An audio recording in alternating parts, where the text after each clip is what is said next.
काय केलं मग तुम्ही? आम्ही कृषी अमृत आणि RNPH आणि SSM. बरोबर आहे. तुम्ही ते सगळं आणलं. का आणलं तुम्ही ते? तुम्ही काय ठरवलं?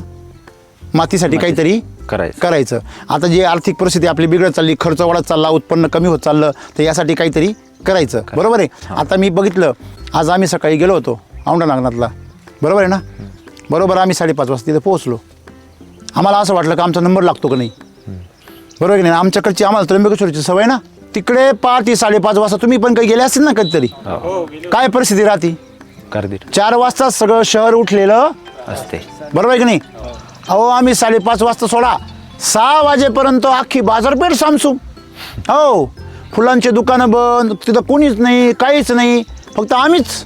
मला सांगा, तुम्ही देवाला सुद्धा झोपी लावी त्या म्हणल्यावर तुमचं काय साधी गोष्ट आहे का तुम्ही?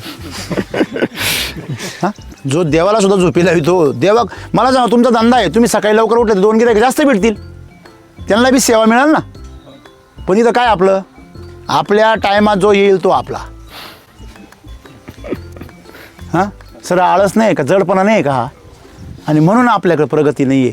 नाहीतर आपली माती 1 नंबर आहे. चाललंय, चालू द्या. माझ्या बापाने तेच केलं, माझ्या आजीने तेच केलं, मी बी तेच करणार. आपण थोडी वेगळं काहीतरी करणार. मग तू जन्माला आला होता हे कसं कळणार जगाला? हां, फक्त तुझा 10 आणि 13 होणार का? बघा, माझ्या बोलण्याचा राग येईल तुम्हाला, पण मला तुमची जमीन पाहिल्यावर असं वाटतं, अरे जर पश्चिम महाराष्ट्राचा शेतकरी जर इकडं आला ना, तो तुमच्याकडे 5 एकरामध्ये करोडपती होईल. 5 एकर त्याला जमीन द्या, 2च वर्ष द्या, 1 करोडपतीच होईल.